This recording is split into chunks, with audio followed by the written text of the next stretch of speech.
Welcome to the Jill on Money Show. It is Saturday, July 22nd, and we are here trying to help you make better financial decisions, or maybe just try to help some of your big life decisions become realities without blowing up all the finances.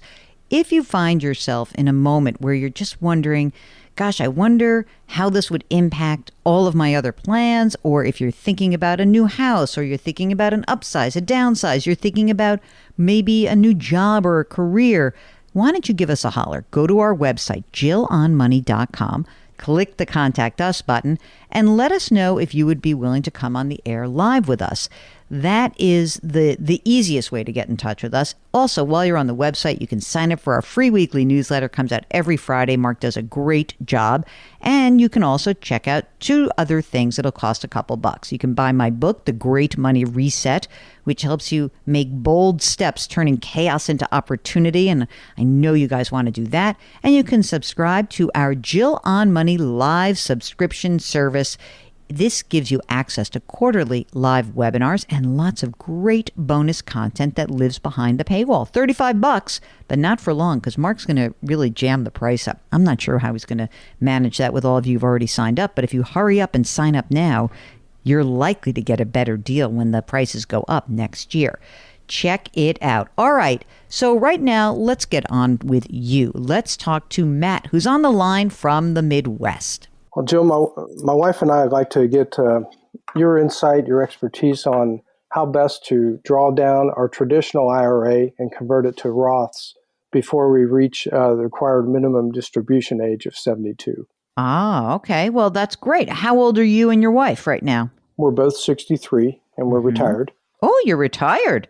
You're young to be retired. We've been very fortunate. So how are you supporting yourselves right now? Did you claim Social Security early?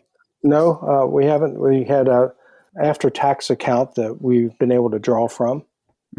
So we're planning on doing that until we draw Social Security, which we expect at full retirement age, which for us are 66 and a half or so.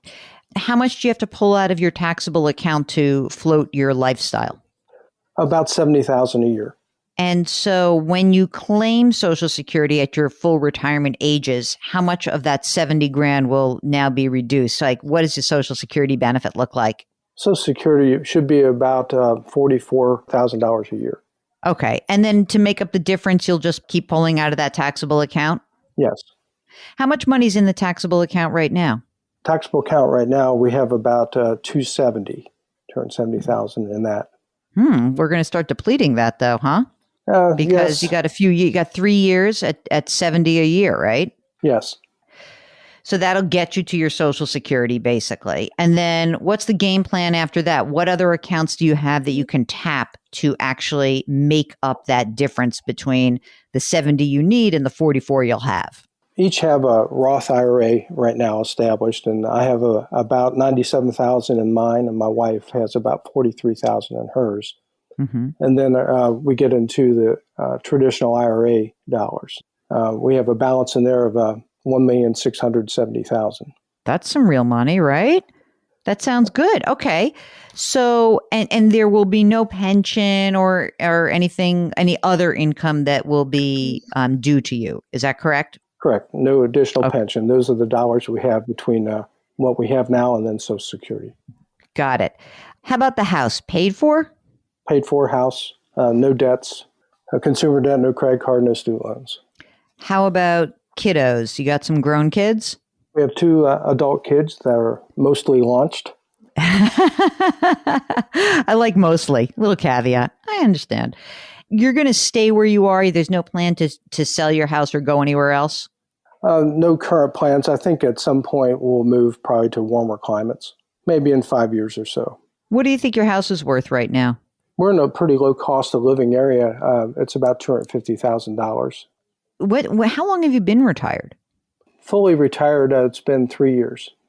Wow. Yeah. That's like really early. So I just have to ask. So why? Did you hate what you were doing? Like, what was the impetus? Well, go back. I actually retired from my primary employer of 36 years when I was 57. That was due really to a heart attack.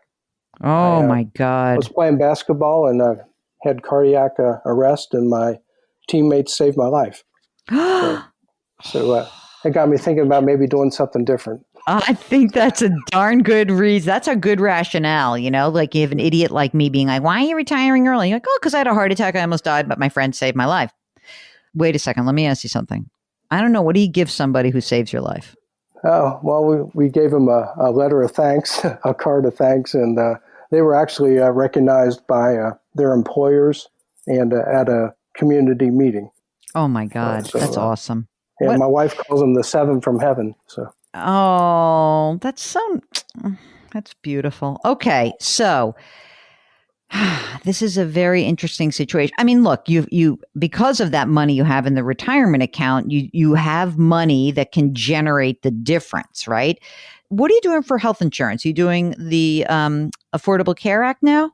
Yes, we have for the last couple of years. We've done that. We were under the $68,000 threshold, I think, income-wise, and that makes our premiums only about $169 a month or so.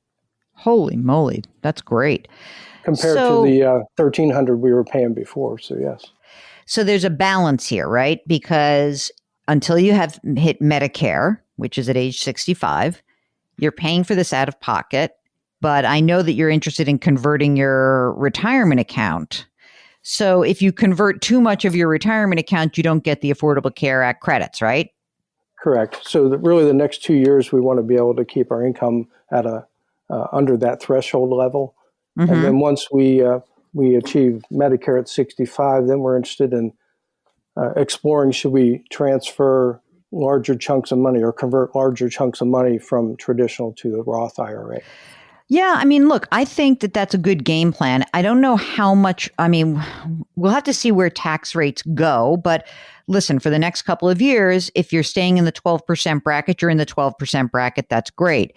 Of course, as soon as you start claiming Medicare, every time you convert money, you may actually be subject to this thing called IRMA. I don't know if you've heard about that, Income Related Monthly Adjustment Amount. And that means that you have a surcharge for Medicare. So it's almost like you can't convert too much of your money anyway, because it'll screw you up for Medicare. Medicare will cost you more. So we don't want to do that. That's number one.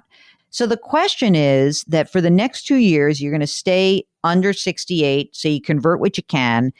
Then we're going to have to figure out where tax rates are. And I guess the question is, do you convert at 22 or do you just continue to poke along at 12? Because that money is going to get pushed out at you as you said, at age 72.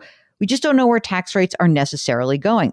I'm inclined to, after you get to Medicare, I'm inclined to say maybe you should convert at 22%. You're not going to convert enough of this money at 12%. And then by the time you start getting required minimum distributions, you probably are going to get pushed into 22% anyway, because you're going to be forced to take a bunch of money out.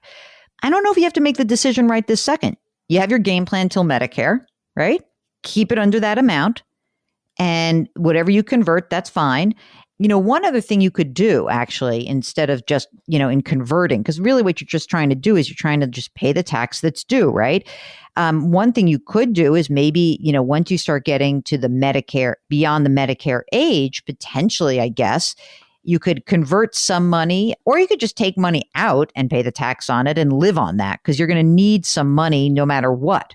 You want to refrain from touching your Roth money till that should be the last dollars that you access.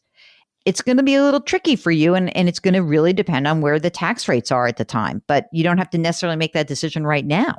Well, that's comforting. We kind of thought that, the next couple of years we're kind of set what we need to do. But as you pointed out, once we are drawing Medicare, then we have some other considerations about IRMA and that.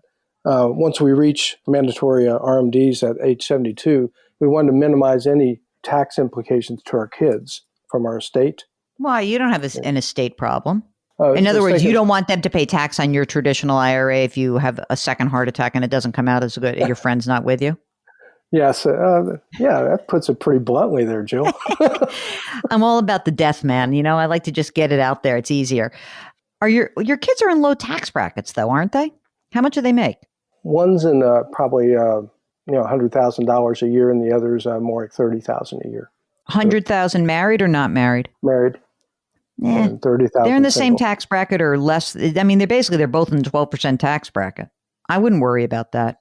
Don't do it for them. I hate to be, like if you said to me, look, I'm in 12, my kids are in 37. I'm just going to start banging it out at 20. You know what I mean? That's when I say to people, definitely do it. If the older generation is in a much lower tax bracket, then sure, do it. Then you can get the money out. But they're in your tax bracket. There's no difference. It's like the same dollars are fungible, right? You're going to pay the tax or they're going to pay the tax, but it's at the same rate at this point. You are not like so super set for retirement that you need to we have to worry about what is the most efficient and best way for you to proceed. And the kids are going to get the money. There's going to be money left over. There's going to be money in the retirement accounts. There's going to be money from a house. They're going to get money. But I wouldn't make that decision unless for some reason they pop up into a much higher tax bracket than you had thought, and much more so than you and your wife's. And by the way, just after having that near-death experience, do you have all your estate planning done? Yes, we do. If you're thinking about a way to convert a traditional retirement account into a Roth, or you've got a strategy in mind and you want to just test it out with us, give us a holler. Go to JillOnMoney.com, click the Contact Us button. There's a little box that says if you want to come on the air, and Mark does everything else. It's so great. Try to lift someone up today. Change your work, change your wealth, change your life. Thank you for listening, and we'll talk to you tomorrow.